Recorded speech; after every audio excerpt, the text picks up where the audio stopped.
Buon pomeriggio. Bonjour, bienvenue à tous. Le thème de cette rencontre clôt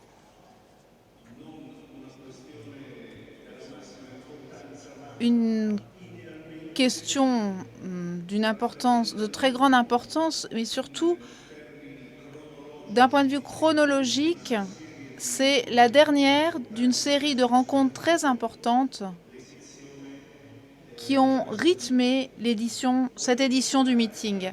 Je veux rappeler parmi celles-ci la rencontre entre le professeur Olivier Roy et le secrétaire général de la Ligue musulmane, Abou Issa,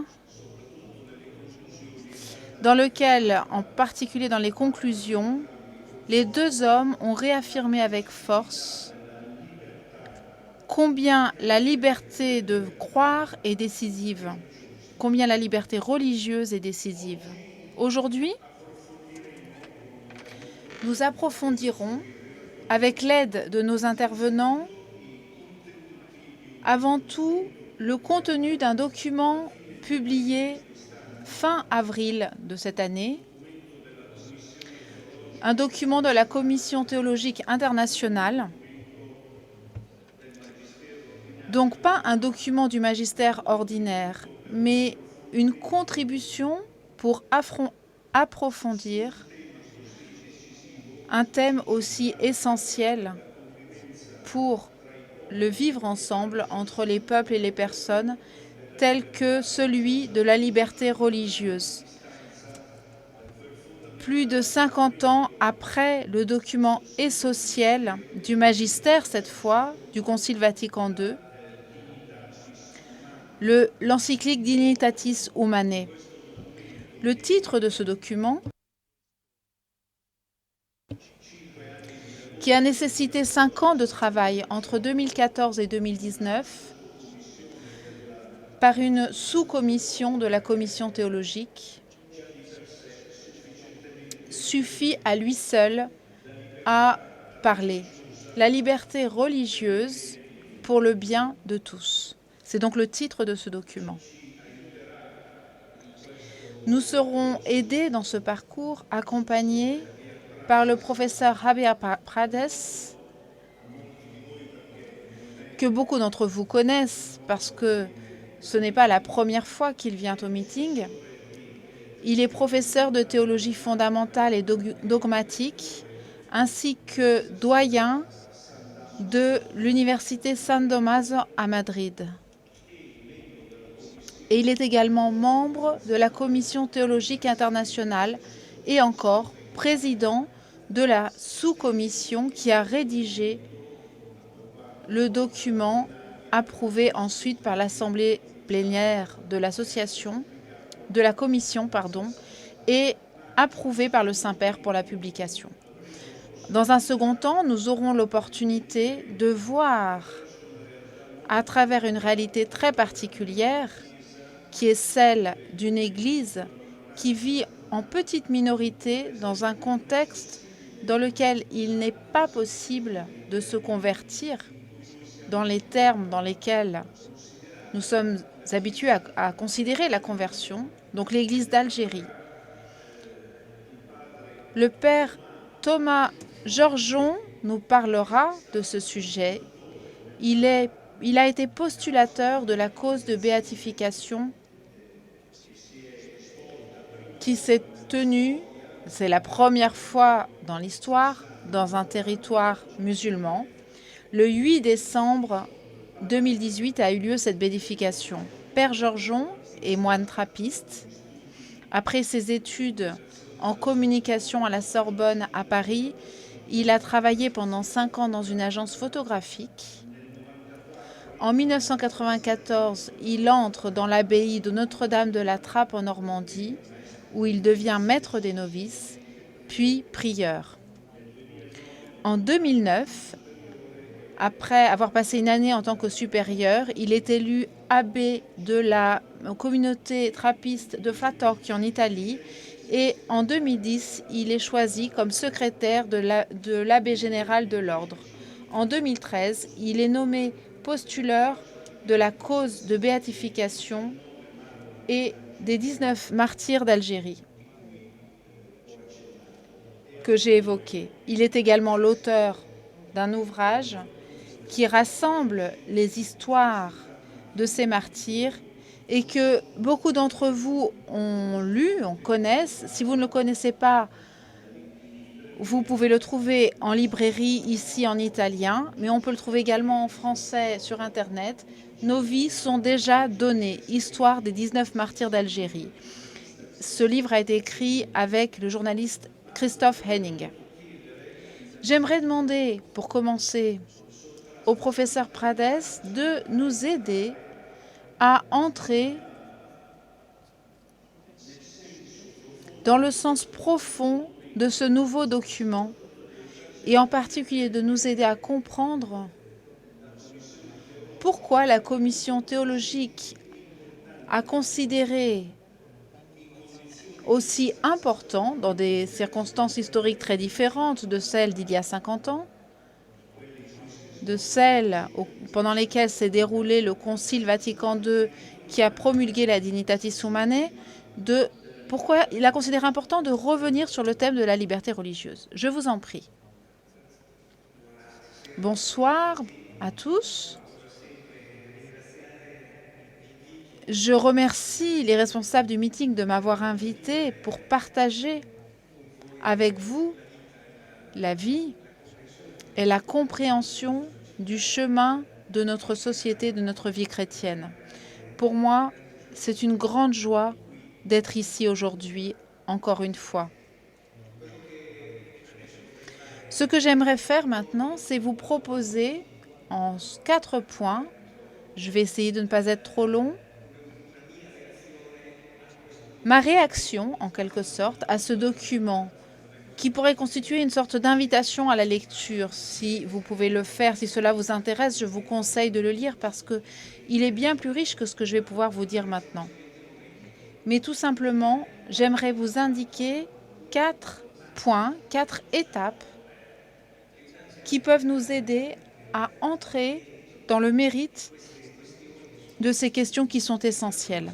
La première question, je me demandais, si on demandait à l'un d'entre nous,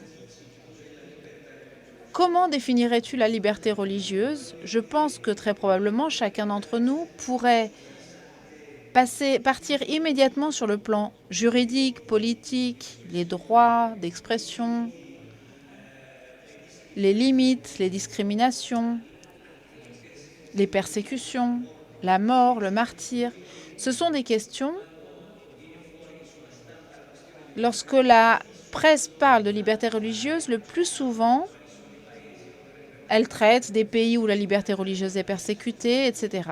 Et ce sont des questions vraies, tout à fait réelles et très sérieuses. Nous pourrons peut-être revenir ensuite sur ce point. Mais j'aimerais commencer peut-être en partant d'un peu plus loin. Peut-être ça va paraître étrange ce que je vais dire, mais je pense que pour chacun d'entre nous, nous sommes des personnes normales, nous n'avons peut-être pas de mission journaliste, politique, etc. Je pense que la première question qui nous intéresse, lorsque l'on parle de la question de la liberté religieuse, c'est de saisir son lien avec la compréhension de l'humain. Si nous nous arrêtons un instant pour réfléchir, nous pouvons comprendre que l'enjeu, lorsque l'on parle de liberté religieuse, je vais brûler quelques étapes, mais au fond, cet enjeu, c'est qu'est-ce que l'homme? Ou mieux, qui suis-je? Pour plagier Léopardi. Qui suis-je? Pronta a spiegarci che cosa siamo, chi. Le monde est plein de personnes prêtes à nous expliquer qui nous sommes, ce que nous sommes. Et si nous cédons sur ce point, si la réponse complète sur ce point nous est donnée de manière insuffisante, incomplète, le résultat est que tout est imprégné d'insuffisance.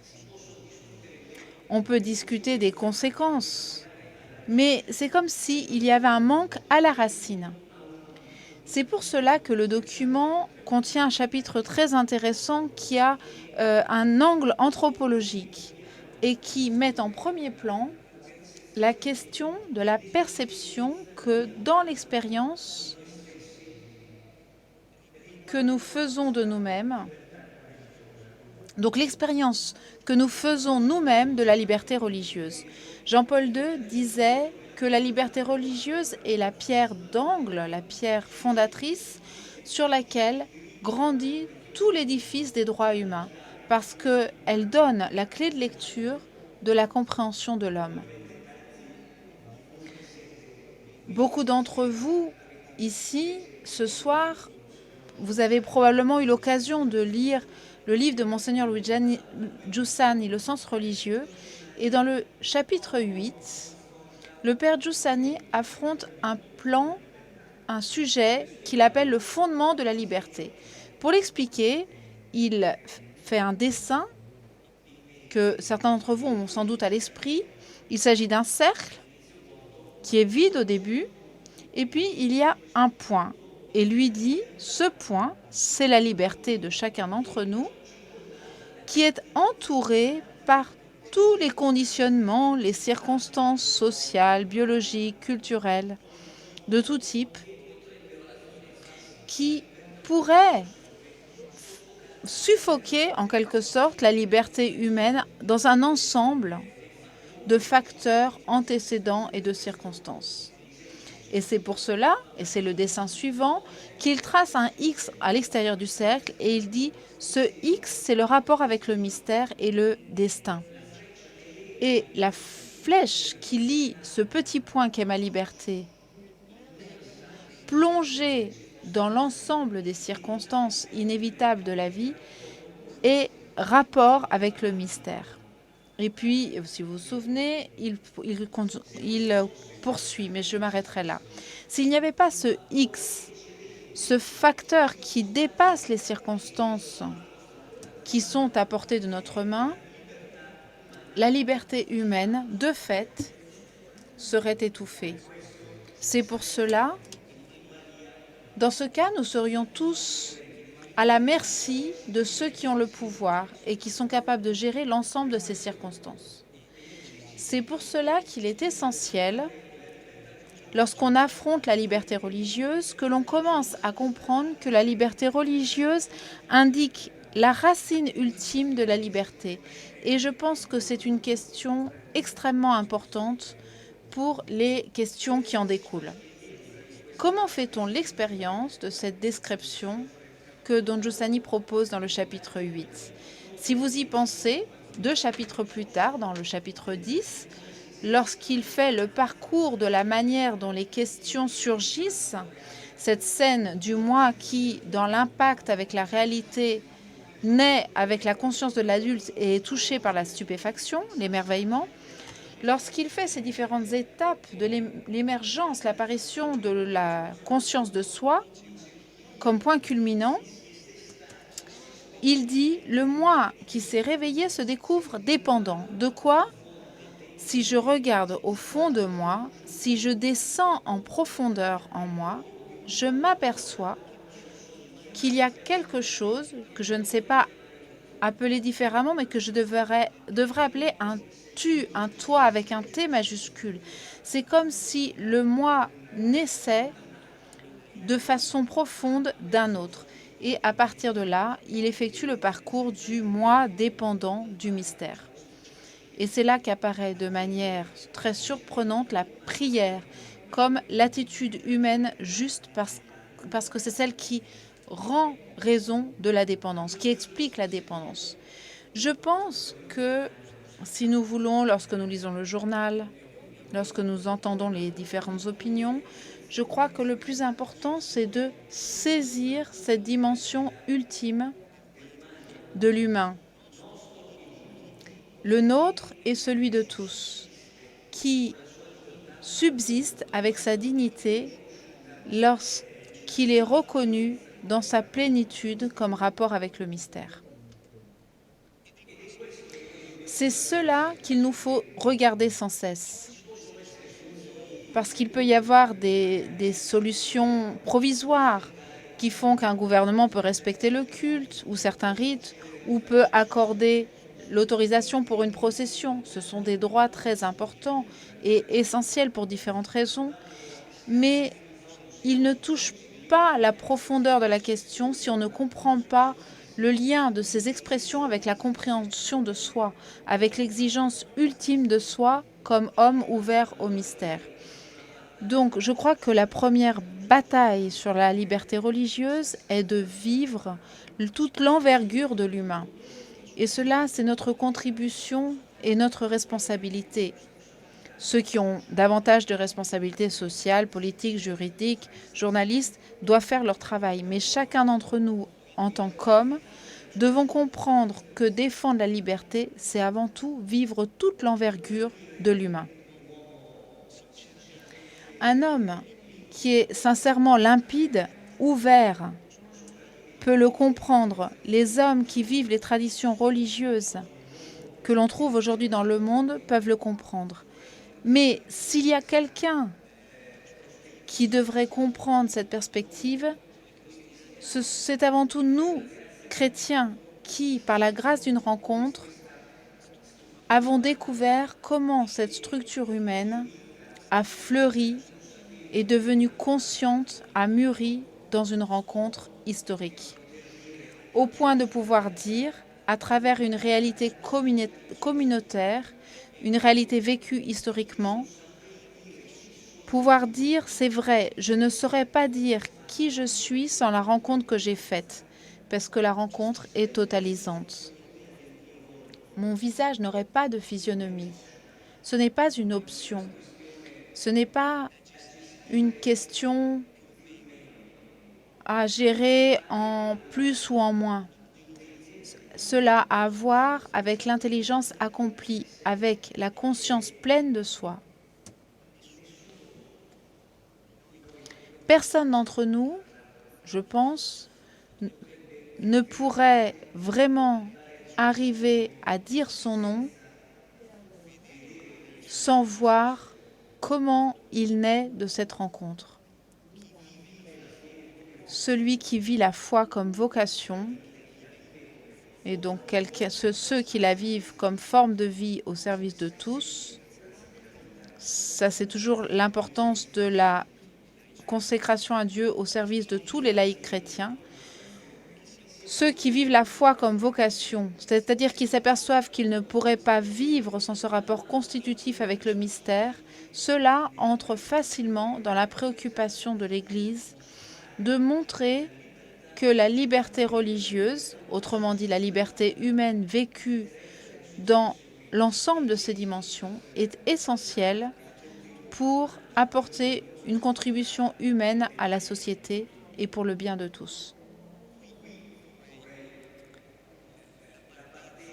C'est ici que je situerai le départ de la question de la liberté religieuse. Le deuxième aspect, je vais aller un peu plus vite, ne vous inquiétez pas, est qu'on ne fait pas cette expérience en laboratoire.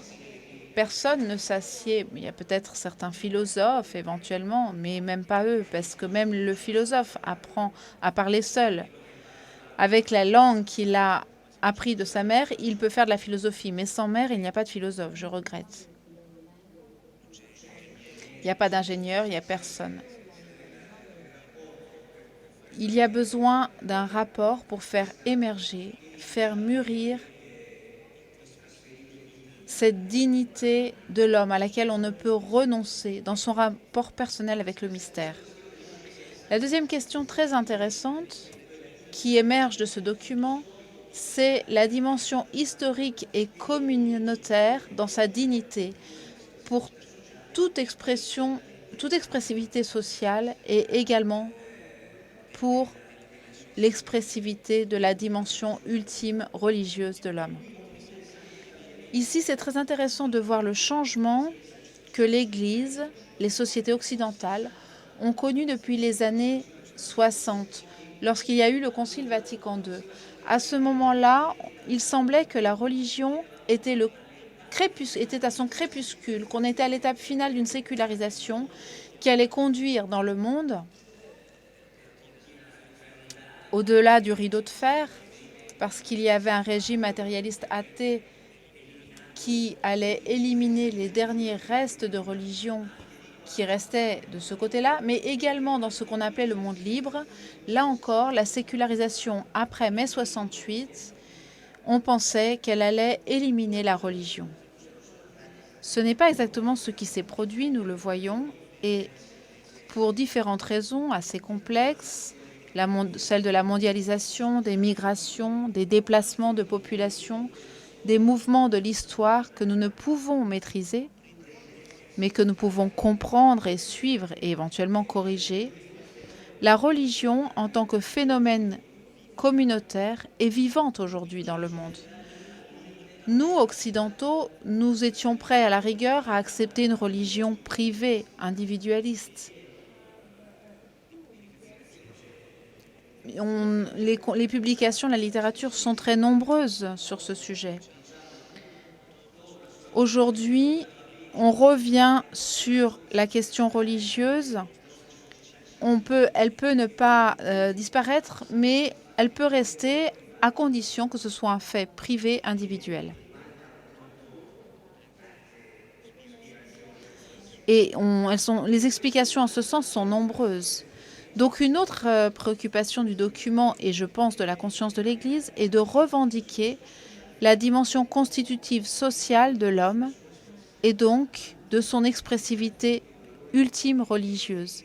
Donc la valeur non négociable du phénomène religieux comme phénomène communautaire et historique. Il n'y a pas de valeur vécue, il n'y a pas de compétence sociale, il n'y a pas de langage, il n'y a pas de maturation sociale évoluée, de contribution au bien de l'individu qui ne passe à travers la relation. Parce que le lien est la condition et la possibilité de cette maturation. C'est pour cela qu'il est très important, pour affronter de façon intelligente la question de la liberté religieuse, de montrer le lien indissoluble entre la dimension personnelle individuelle et la dimension personnelle communautaire de l'expérience humaine et donc de l'expérience religieuse. On n'a pas besoin d'un Dieu fait maison. La liberté religieuse intérieure est utile, mais il faut aussi qu'il y ait des expressions communautaires vécues socialement et qu'elles puissent respecter et promouvoir l'envergure complète de la personne, qui est un critère toujours de jugement critique sur les différentes expressions de la religion. Le fait que la religion, en tant que phénomène communautaire, n'ait pas disparu du monde. Sur certains continents, il n'est jamais disparu, mais même sur notre continent dont il semblait qu'elle allait disparaître, si elle allait disparu, elle est revenue. L'une des conséquences qui me semble importante, c'est que la religion, qu'on le veuille ou non, est un fait public. Et cela rouvre la question de la valeur publique de la vérité. Parce que dans notre culture se joue aussi la vérité, pas seulement la religion. C'est aussi l'idée que moi j'ai ma vérité, toi tu as la tienne, l'autre a la sienne. Au fond, la place publique est le lieu des opinions, du consensus et plus du vrai. Il est très difficile de retrouver dans notre monde séculier la question de l'importance publique de la vérité, qui a une image déformée de violence, de danger. On pense que celui qui affirme connaître la vérité est dangereux pour le reste de ses concitoyens. Et l'une des manières avec lesquelles nous devons nécessairement nous confronter sur la question est la question du vrai comme lien partagé. Et le fait qu'il existe des traditions religieuses très vivantes, très importantes, qui ne renoncent pas à la vérité. Et c'est là que cela se joue. Moi, je ne vois pas bien encore de solution, mais on ne peut plus simplement théoriser que le vrai est une question privée qu'on garde dans son tiroir et que le débat public n'est qu'un débat d'opinion. À partir de cette approche anthropologique, personnelle, sociale et ses implications, le document, je suis trop lent, je vais accélérer, le document affronte également la question de l'État. Je ne vais faire que quelques affirmations rapides. C'est très intéressant de voir quelles sont les modalités de relation de la personne et de la communauté avec l'État. Je vous renvoie très simplement au document. On a essayé de montrer quelque chose qui est moins facile à saisir, à comprendre, parce que lorsque la religion est violemment persécutée, mettons dans des mondes athées du passé ou bien aujourd'hui, on comprend immédiatement la question de la persécution, de la violence et de la mort. Mais il est moins facile de bien saisir le défi culturel que connaissent nos démocraties, qui est dominée par la liberté, où on doit affronter ce que le document appelle une fausse neutralité de l'État de matrice libérale. C'est une question complexe, pardonnez-moi, je ne peux pas l'exposer ici, mais je voudrais simplement signaler qu'il faut être très attentif pour accueillir avec un sens critique ce qu'on appelle la neutralité de l'État lorsque elle est interprétée comme une séparation de toute affirmation substantielle, de toute conviction éthique ou religieuse pour la défendre uniquement sur un plan formel, c'est-à-dire définir des règles les plus formelles possibles qui pourraient garantir la pleine égalité de tous et, de la sorte, garantir une justice et un bien commun. Là, il y a vraiment un aspect légitime, et l'histoire de l'Europe connaît bien le long et difficile processus qui a été nécessaire pour arriver à la notion d'état de droit dont nous jouissons aujourd'hui. Il est clair que personne ne voudrait le perdre. Mais en même temps, on voit très bien dans différents endroits que une conception uniquement formelle des règles procédurales ne peut jamais suffire pour garantir le bien concret des personnes et des communautés. On voit certainement dans les discussions sur le multiculturalisme où émergent des exigences qui disent « D'accord, prenons par exemple une valeur, l'égalité face à la loi. Il n'y a pas de constitution européenne qui ne mette au premier plan l'égalité de tous face à la loi. » Si on l'explique uniquement en termes formels, il peut y avoir des discriminations ou des différences qui ne se voient pas formellement,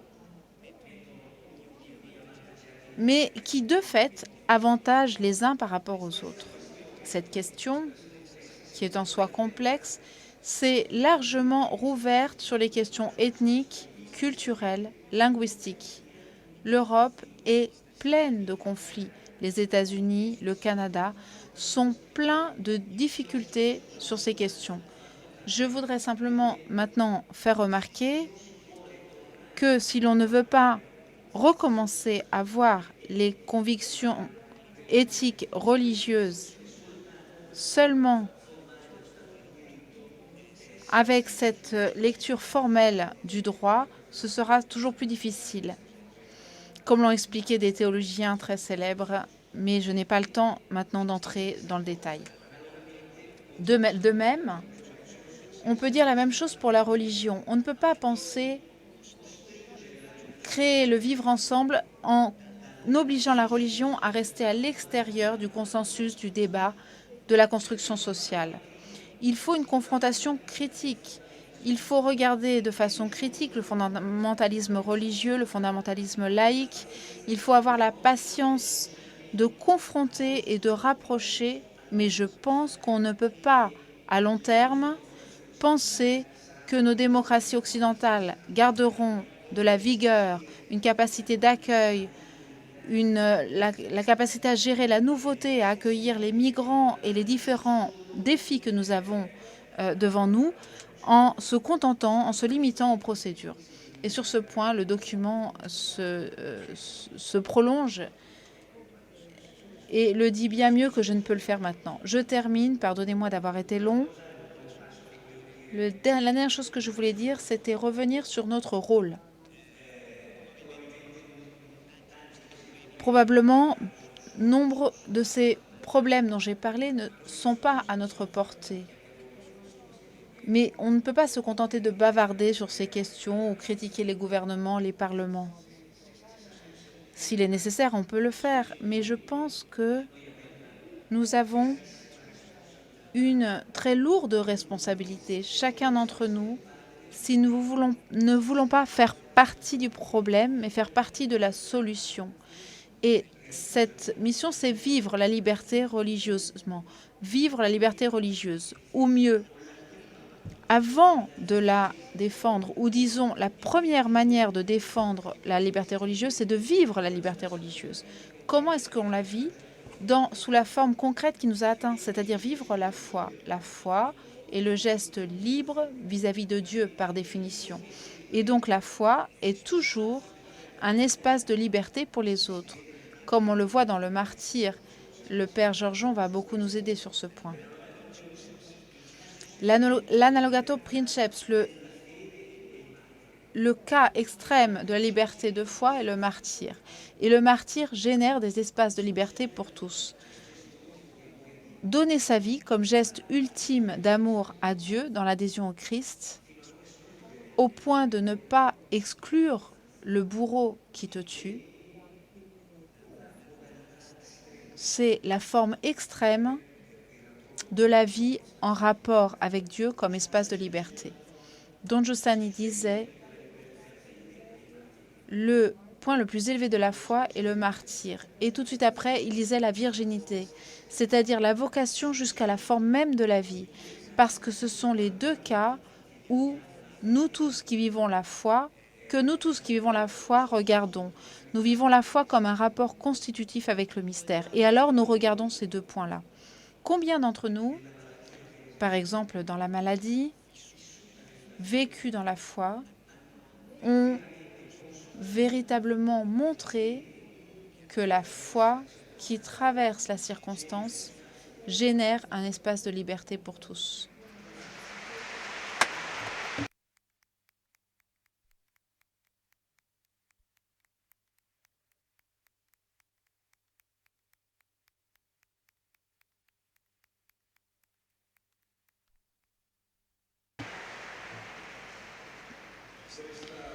Merci.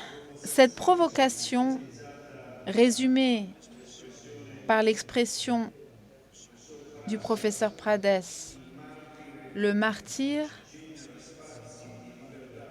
génère des espaces de liberté pour tous. Je demande que cette expression soit reprise aujourd'hui par le père Georgeon. Mais je vous demande 4 minutes pour introduire l'intervention du père Georgeon avec la lecture d'un document que tout le monde considère comme l'un des témoignages les plus exceptionnels de la vie de l'Église de ce temps et peut-être de tous les temps.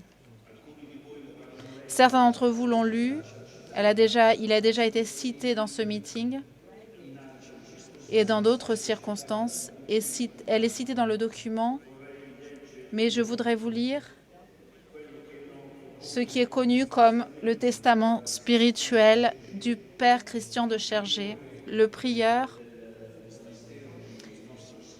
du monastère de Notre-Dame de l'Atlas à Tibérine.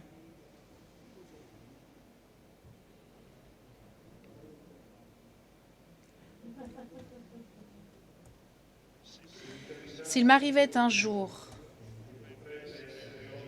et ça pourrait être aujourd'hui, d'être victime du terrorisme qui semble vouloir englober maintenant tous les étrangers vivant en Algérie, j'aimerais que ma communauté, mon Église, ma famille, se souviennent que ma vie était donnée à Dieu et à ce pays.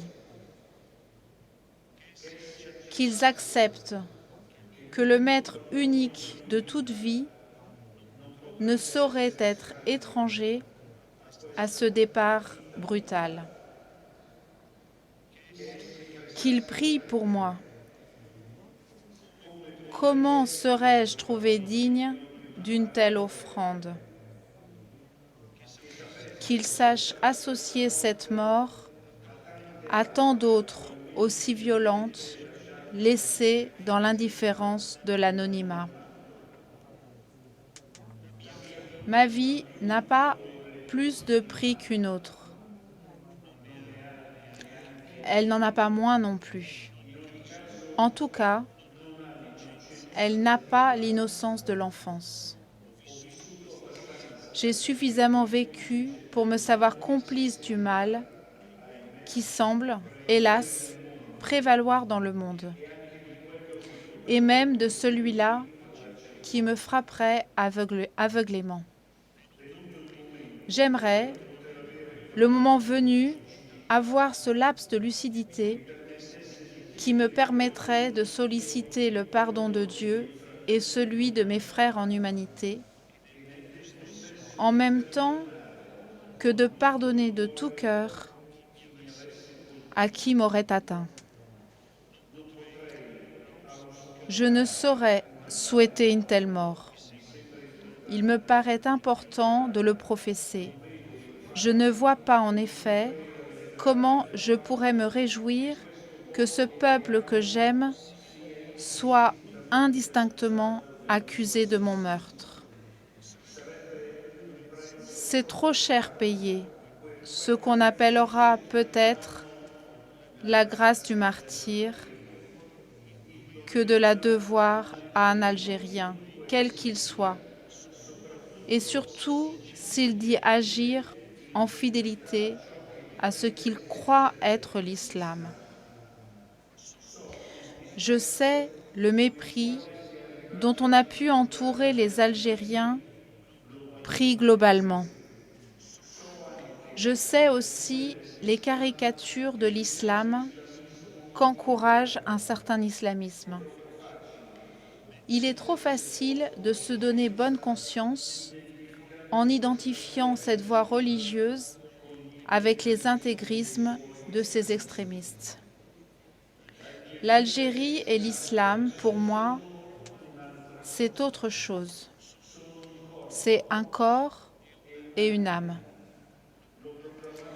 Je l'ai assez proclamé, je crois, au vu et au su de ce que j'en ai reçu, y retrouvant si souvent ce droit fil conducteur de l'Évangile, appris aux genoux de ma mère, ma toute première église, précisément en Algérie, et déjà dans le respect des croyants musulmans. Ma mort, évidemment, paraîtra donner raison à ceux qui m'ont rapidement traité de naïf ou d'idéaliste. Qu'ils disent maintenant ce qu'ils en pensent. Mais ceux-là doivent savoir que sera enfin libérée ma plus lancinante curiosité. Voici que je pourrais, s'il plaît à Dieu, plonger mon regard dans celui du Père, pour contempler avec lui ces enfants de l'islam tels qu'il les voit, tout illuminés de la gloire du Christ, fruit de sa passion, investi par le don de l'Esprit, dont la joie secrète sera toujours d'établir la communion et de rétablir la ressemblance en jouant avec les différences. Cette vie perdue, totalement mienne et totalement leur, je rends grâce à Dieu qui semble l'avoir voulu tout entière pour cette joie. envers et malgré tout. Dans ce merci où tout est dit, désormais de ma vie, je vous inclus bien sûr, amis d'hier et d'aujourd'hui.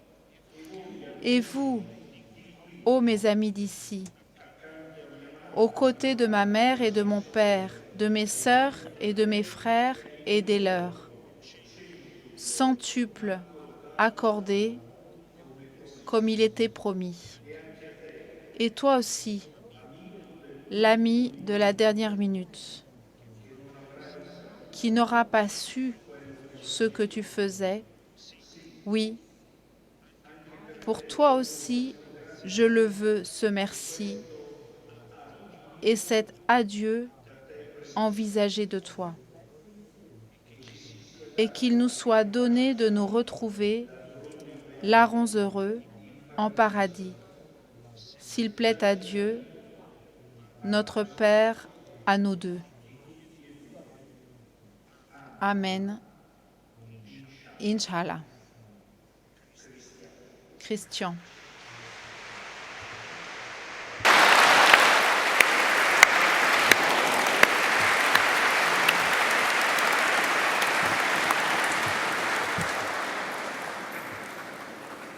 Buonasera. Bonsoir.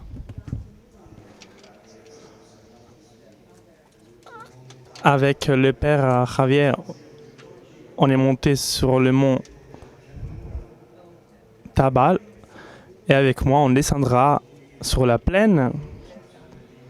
Je suis ici et je remercie pour l'invitation, surtout pour donner quelque chose de témoignage des 19 martyrs d'Algérie.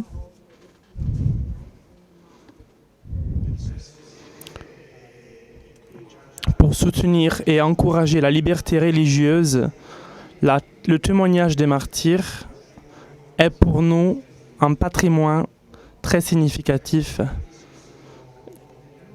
Sûrement, les martyrs sont une source d'admiration pour les croyants, mais aussi de respect pour tous ceux qui s'engagent pour la liberté et la dignité, la paix des peuples, entre les peuples, pardon. Le martyr n'implique nécessairement la mort.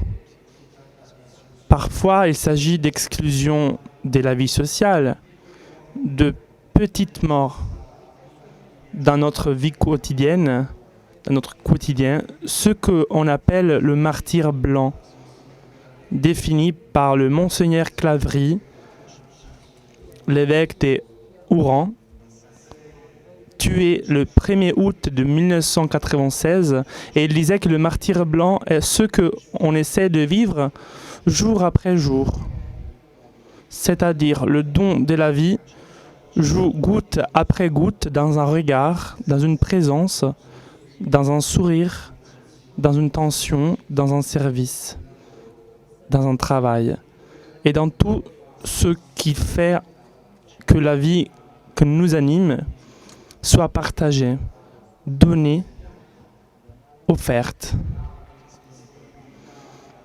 Et c'est là que la disponibilité et l'abandon deviennent martyrs. L'évêque de Clévry conclut en disant de ne pas garder pour soi-même sa propre vie. L'année dernière, le pape François a rappelé que le martyr blanc peut se trouver aussi dans des pays démocratiques quand la liberté religieuse est limitée. Vivre dans la liberté de croire en Dieu, de Jésus-Christ et dans l'Esprit Saint peut nous conduire au martyr blanc.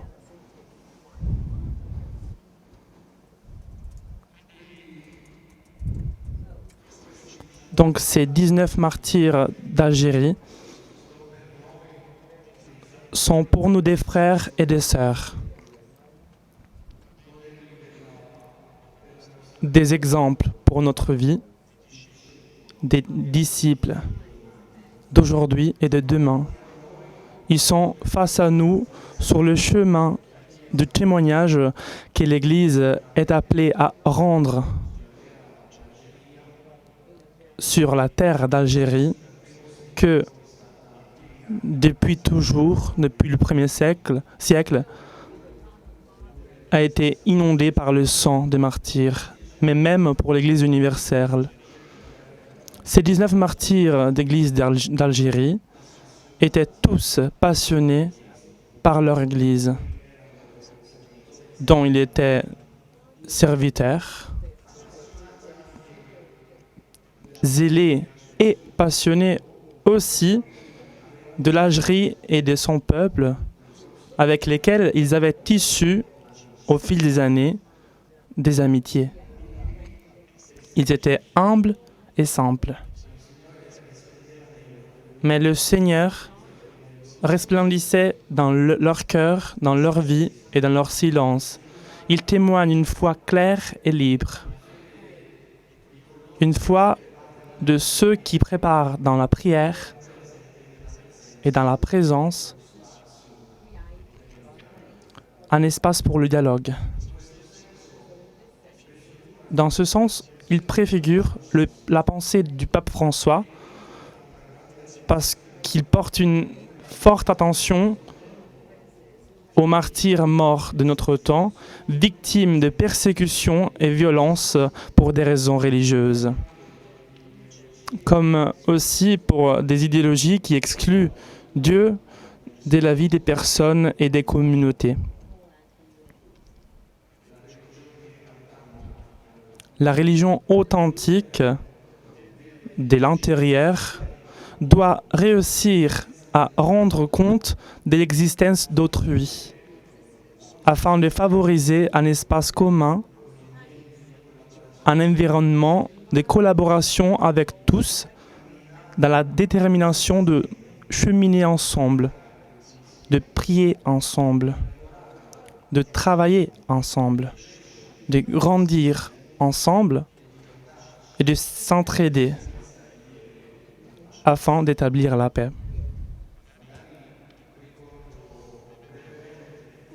Je rappelle brièvement la situation de l'Algérie durant les années 90.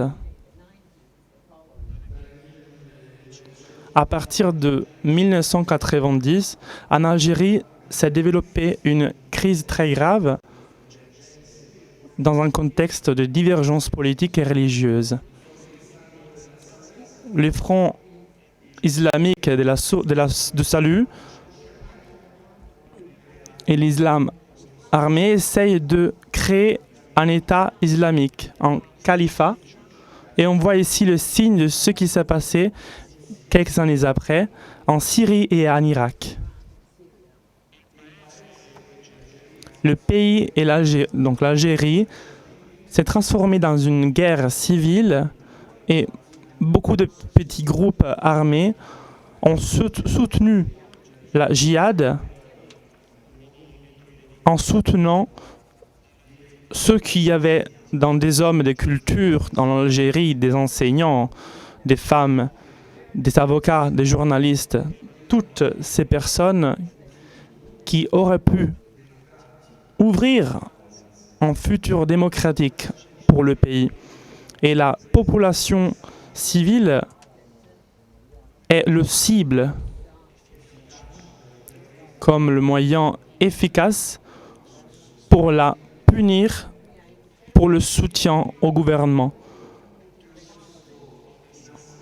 Pour enfin, de manière plutôt inattendue, même l'Église catholique en Algérie sera prise en otage de 1994 et après aussi. Ces martyrs sont une image très belle de l'Église d'Algérie. Une très petite église, peu de milliers de fidèles, beaucoup d'Africains qui viennent étudier dans les universités d'Algérie. Une église qui vit et qui est vivante pour sa pauvreté, pour sa liberté et sa gratuité. Pour avoir perdu son pouvoir social et même sa splendeur. Donc une église qui vit seulement pour l'amour et le service quotidien des gens qui ne partagent pas la même foi. Étant si purifiée et sans ambition ni prétention, elle peut être un pont pour le dialogue avec l'islam. Cette petite église est consciente de vivre une mission prophétique, celle de créer l'atmosphère et l'espace d'un dialogue plus pacifique entre la foi chrétienne et la foi musulmane, dans la certitude, et on l'a même écouté à travers la lecture du texte du Père Deschergiers, dans la certitude que tous, nous sommes fils de Dieu, œuvre de ses mains, et que les fils de Dieu, finalement, au final, se reconnaîtront.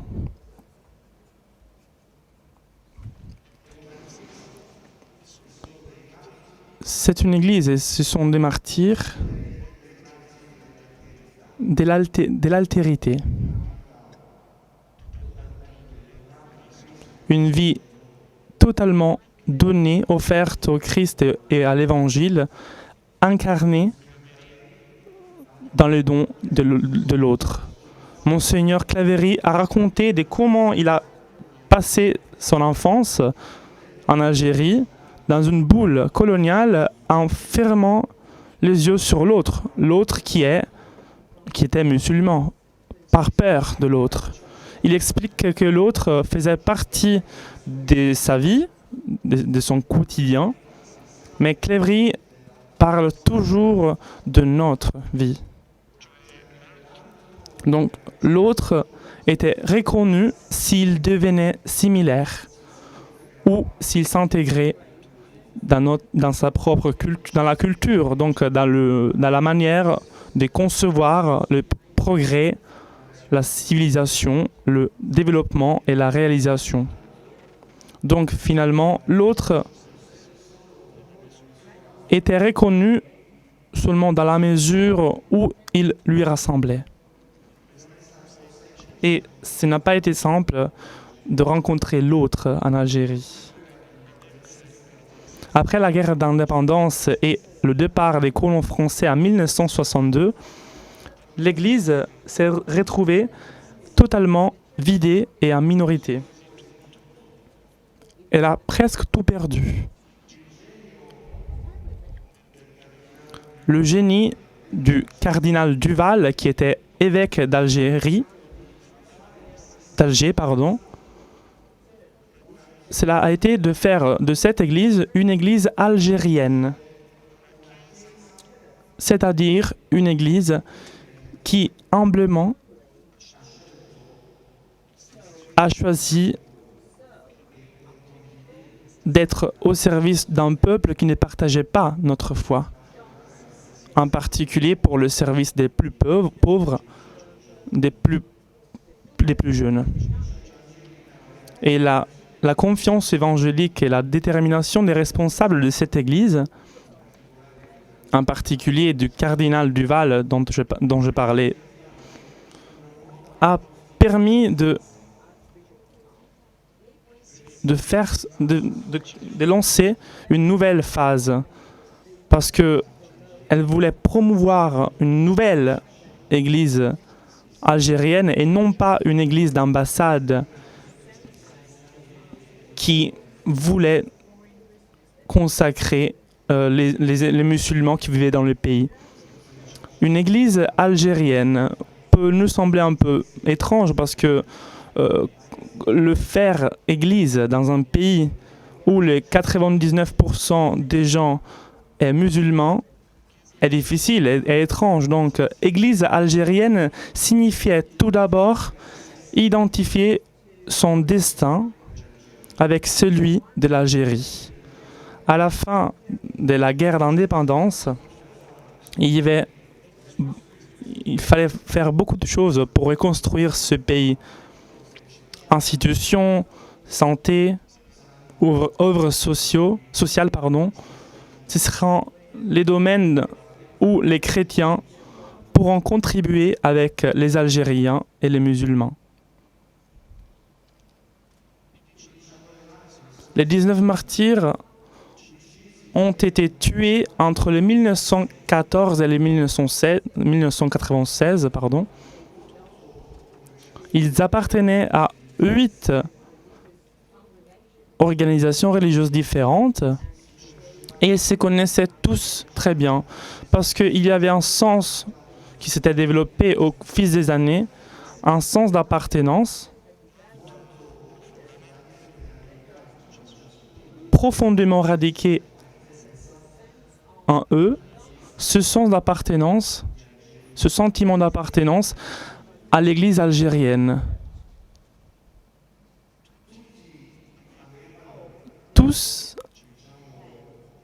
avaient une certaine influence apostolique, certains dans des domaines sociaux, certains dans des domaines éducatifs.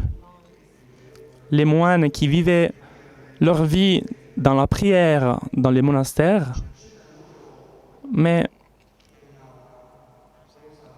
entre eux, il y avait une chose très fascinante qui était leur convergence de vie et des témoignages, et qui, me semble, révèle quelque chose du dessein de Dieu sur ces hommes et sur ces femmes et sur cette Église. Le projet de Dieu pour eux, mais même pour le peuple algérien, hôte dans le peuple algérien qui étaient des portateurs de communion pour rendre présent l'amour de Dieu afin de les vivre, en particulier pour les plus pauvres.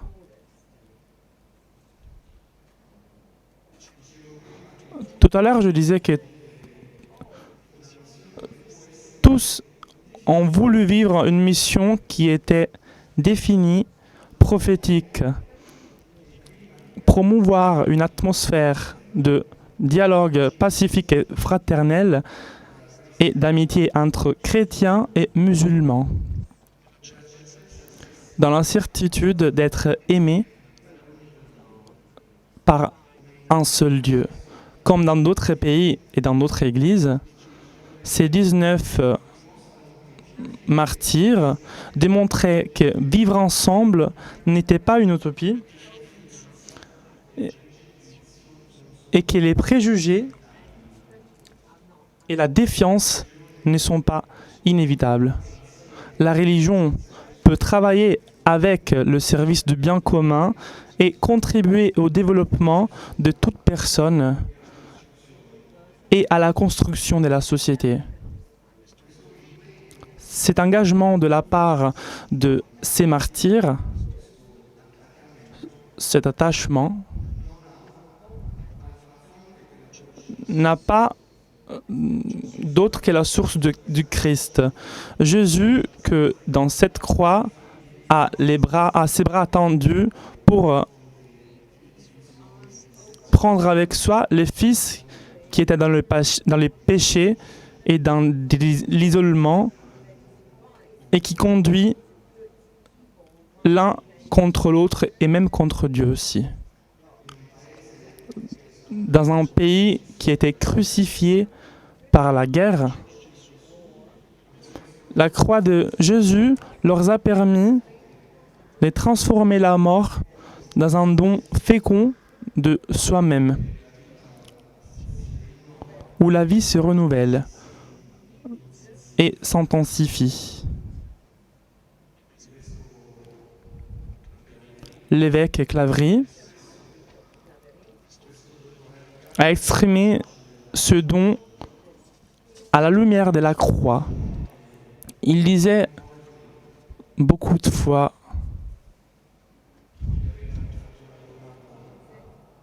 combien de fois on leur a posé la question, mais pourquoi vous restez dans ce pays? lacérés par la violence, où il ne semble pas qu'il y ait une espérance. Et il disait, nous sommes là-bas grâce à ce Messie crucifié, pour rien d'autre et pour personne d'autre. Nous n'avons aucun intérêt à sauver, aucune influence et à maintenir.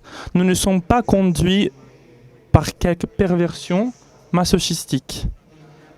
Masochiste. Nous n'avons pas de pouvoir. On est là, dans le chevet d'un ami malade, en silence, en lui prenant la main et en lui séchant son front, à cause de Jésus, parce que c'était lui qui a souffert dans cette violence qui n'épargne personne, crucifié à nouveau dans la chair de milliers de personnes innocentes.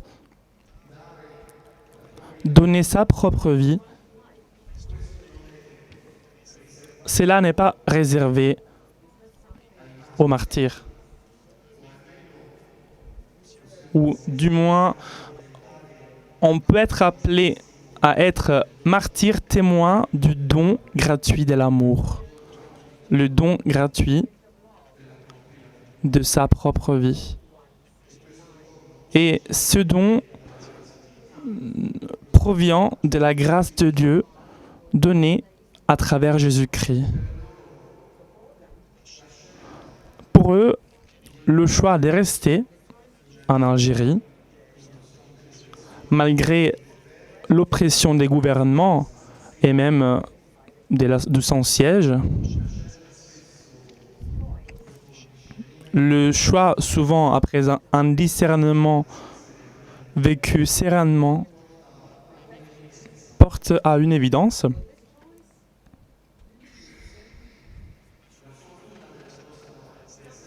La chance de notre présence,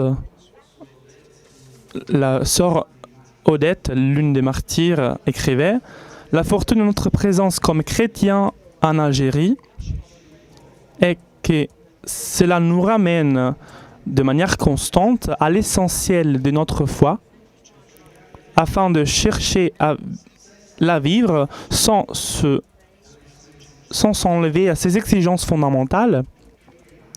Plus que jamais, les conditions dans lesquelles on vit nous demandent d'être des hommes et des femmes d'espoir. Les Algériens sont tentés par la désespération et par la renonce. Donc, ils ont besoin plus que jamais de rencontrer des personnes qui vivent dans l'espoir. Espérer et vivre dans la conviction que le Dieu vivant est avec nous, qui est en nous et qui demande seulement notre engagement pour commencer à agir. La mort et la vie de Jésus nous rappellent constamment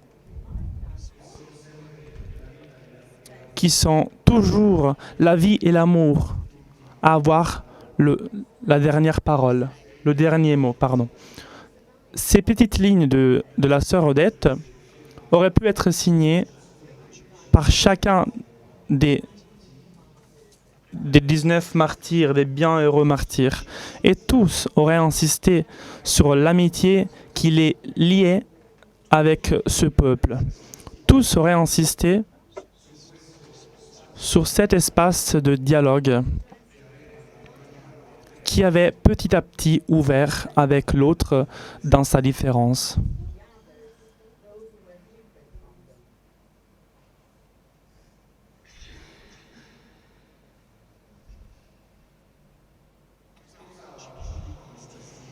Qu'est-ce qu'ils nous disent? Qu'est-ce qu'ils nous disent, ces martyrs? Ils nous disent que c'est difficile de rencontrer l'autre parce que nous devons sortir de notre zone de confort et de sécurité. Et nous pouvons le mesurer à travers nos relations intrapersonnelles. Nous pouvons être complètement aveugles face à ceux qui ne sont pas similaires à nous, mais qui sont à côté de nous. Parce que souvent, nous avons peur. Parce que l'autre est trop différent de nous. Puis, souvent, dans cette manière aveugle de l'autre, l'autre va s'imposer avec la force pour être reconnu dans sa différence. Et c'est cela qui très souvent rend l'agressivité de ceux qu'on ne regarde pas juste parce qu'ils nous ne ressemblent pas. Pourtant, l'autre est nécessaire. L'autre nous est nécessaire. Nous sommes vivants, croyants, seulement parce qu'on est solidaires. C'est ce que la foi nous dit, ce qu'on peut toujours apprendre dans notre quotidien. Nous ne pouvons pas exister par nous-mêmes. Et l'autre, dans sa différence, dans sa condition, pour rester vivant, parce que une fois qu'on se renferme en nous-mêmes et en qui est similaire à nous, la mort nous attend. Et l'autre, dans sa différence, c'est l'autre, dans sa différence, qui va nous ressortir de nous-mêmes pour nous faire revivre. Chercher seulement son prochain, seulement celui qui nous ressemble, se refermer en nous, veut dire se condamner à mort. Et cela pourrait être le risque des minorités partout. Et peut-être c'est le drame des minorités. L'Église algérienne, même étant en minoritaire, n'a jamais été renfermée en soi. Elle a toujours été dans une logique d'ouverture et de dialogue. Parce que les grands défis de la foi, c'est que l'on vit seulement quand on sort de nous-mêmes. Et c'est dans la recherche de l'autre qu'on peut accéder à une vie plus féconde et libre.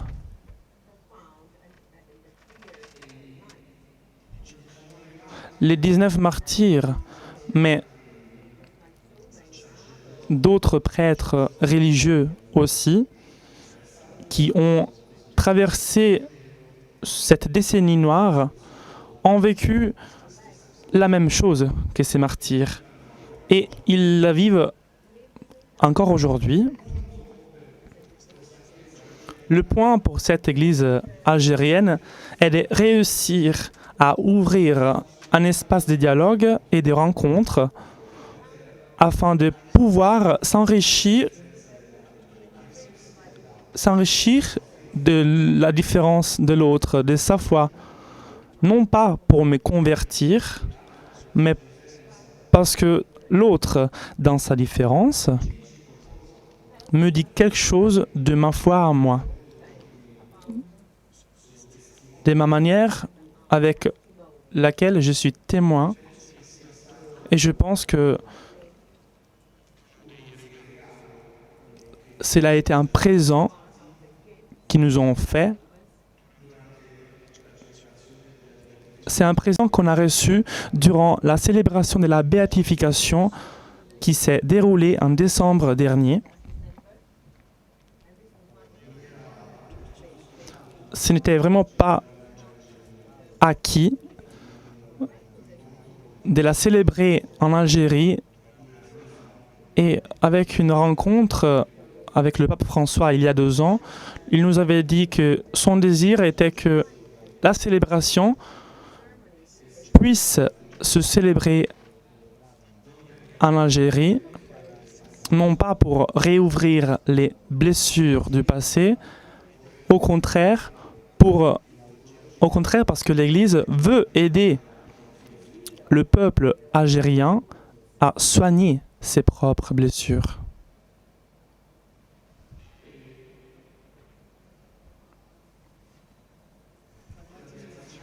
Et la béatification en Algérie, donc un fait inédit dans l'histoire de l'Église, peut être une lumière pour notre présent et pour notre avenir.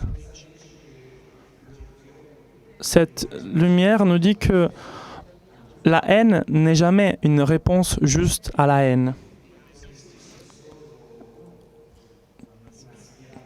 Qu'il n'y a pas qu'une spirale de violence. Donc cela veut être un pas vers le pardon et la paix avec tout le peuple à partir de l'Algérie, mais aussi au-delà des limites algériennes. C'est une parole prophétique pour notre monde et pour tous ceux qui croient et qui travaillent ensemble pour le bien commun, pour la coexistence, pardon. Je dirais que la chose la plus difficile à présent, c'est de faire entrer quelque chose de cette grâce, de la béatification de ces martyrs dans notre vie et dans notre quotidien.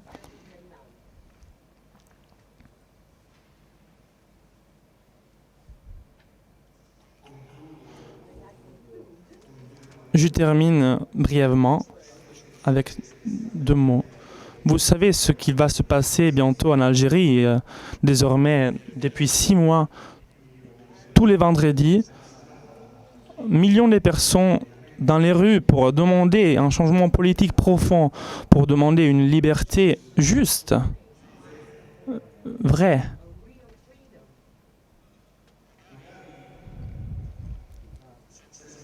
Peut-être, même sans le savoir, célébrer la béatification de ces martyrs en Algérie a créé une nouveauté.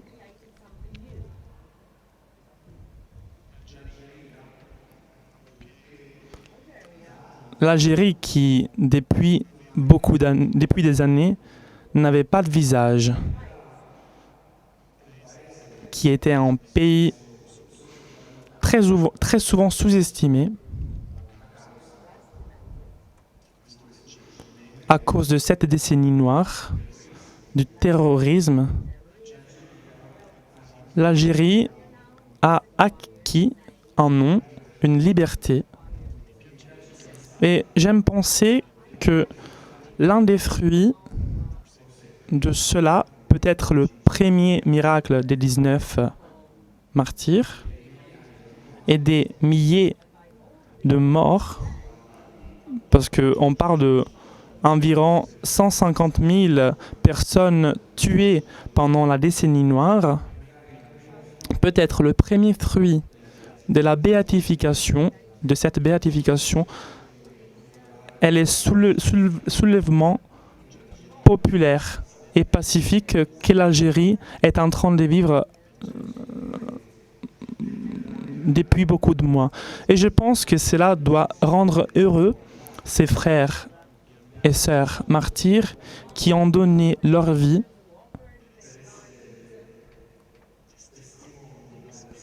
afin d'être témoins de l'espoir. Et aujourd'hui, l'espoir peut-être prend un visage en Algérie. Je vous remercie.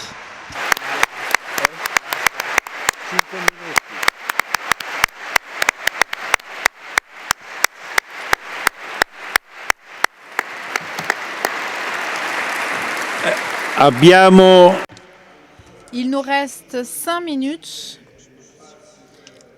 Nous avons la place pour une réponse télégraphique de nos 2 orateurs. La question que j'aimerais adresser au Père Georgeon comme aide pour notre vie, qui ne se déroule certainement pas comme celui de l'Algérie, c'est un contexte bien différent. Mais j'ai été frappée par cette coprésence du réalisme. Ce n'est pas simple de rencontrer l'autre si je veux le rencontrer vraiment. Les schémas anciens, datés ne suffisent pas, nos nostalgies, les lamentations, ou se cacher, se renfermer dans nos forteresses. Il faut rester. Voilà un élément impressionnant qui émerge très clairement de la lecture de son livre. Ils pouvaient partir et aucun d'entre eux n'est parti. Rester, non pas pour une stratégie, mais parce que j'ai besoin, à travers l'autre, de découvrir l'essentiel. Si vous pouvez nous dire en quelques mots cette particularité, cette urgence de rester et de rencontrer l'autre. Il me semble que le danger aujourd'hui, et je ne le dis pas seulement vis-à-vis de l'islam, mais de manière plus large, c'est notre ignorance de l'autre.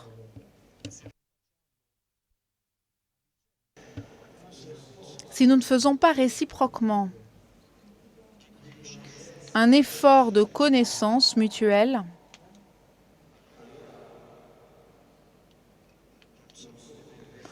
alors je ne sais pas comment sera l'avenir. Nous sommes appelés déjà en tant que chrétiens à faire communauté, à apprendre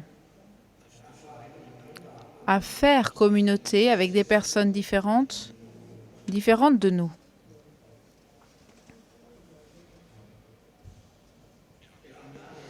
Et aller vers l'autre pourrait nous permettre une connaissance plus large. Parce que l'ignorance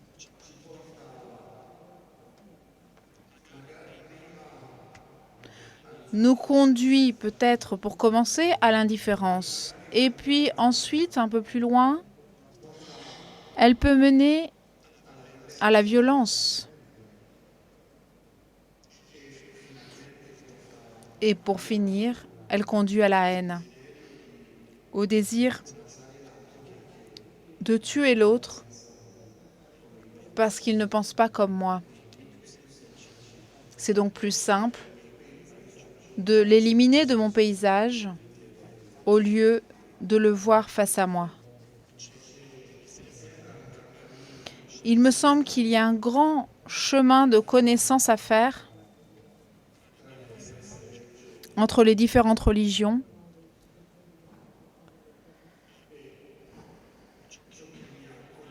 Et ce qui m'a frappé,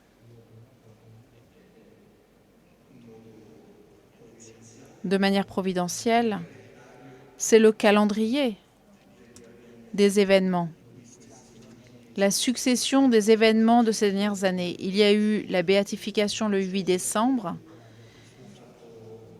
Comme je le disais, c'était un fait historique pour l'Église.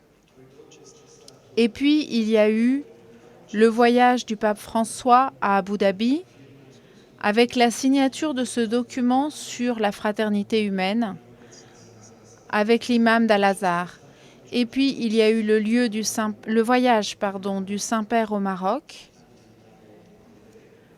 pour rendre visite au roi, qui est le commandeur des croyants dans l'islam. Une église qui s'est mise en mouvement pour aller rencontrer l'autre dans sa différence.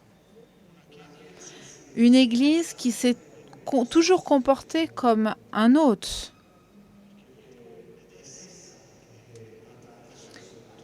Parce que c'est elle qui est allée à la rencontre de l'autre. Il y a aussi des voyages dans l'autre sens, bien entendu. Le désir de se comprendre, de se connaître, pour pouvoir offrir au monde un avenir ouvert sur la liberté religieuse, ouvert à la liberté de croire, à la liberté de conscience. J'espère donc que tous ces pas pourront porter des fruits dans un avenir qui ne nous soit pas trop éloigné. Merci.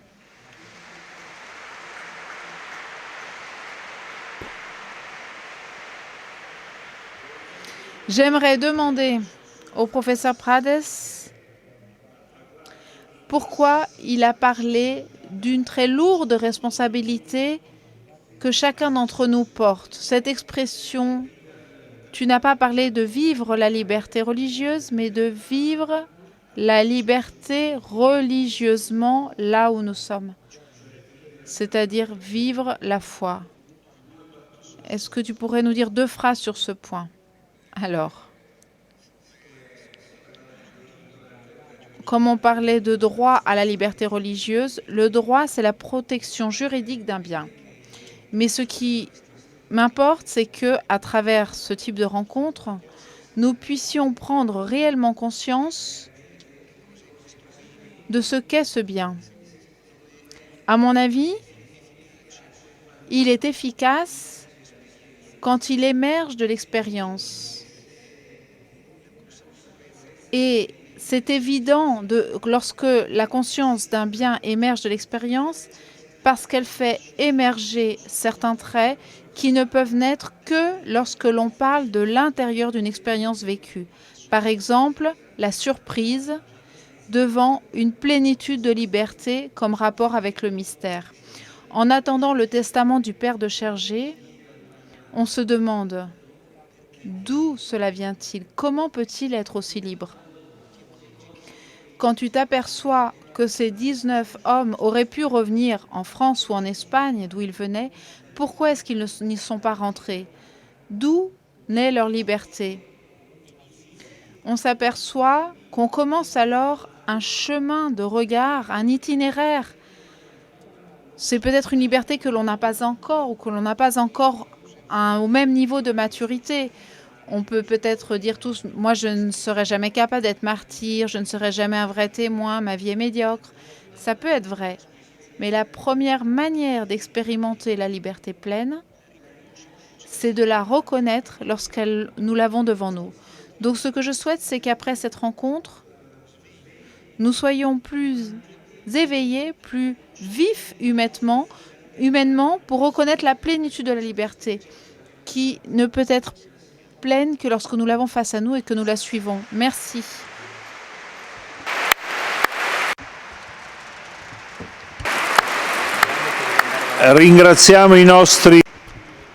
Remercions nos 2 intervenants, Thomas Jurgen et Prades Lopez. Je n'ajoute rien d'autre. On garde cela comme conclusion. Une seule chose pour ceux qui sont arrivés hier et aujourd'hui, qui n'ont pas encore compris l'avertissement qu'on donne, la vertita juvent est partie de la liberté tout court de la religieuse profondément, cette gratuité qui nous rend responsables de ce qui est en train de se passer ici. Donc responsable jusqu'au fond de soutenir avec nos actions le mythique. C'est pas important combien, mais c'est un geste de responsabilité pour la construction de ce lieu unique dans son genre pour que ça puisse continuer à exister. Je vous remercie beaucoup et je vous prie de libérer très rapidement la salle parce que on est allé largement avec la rencontre. Merci encore et au revoir.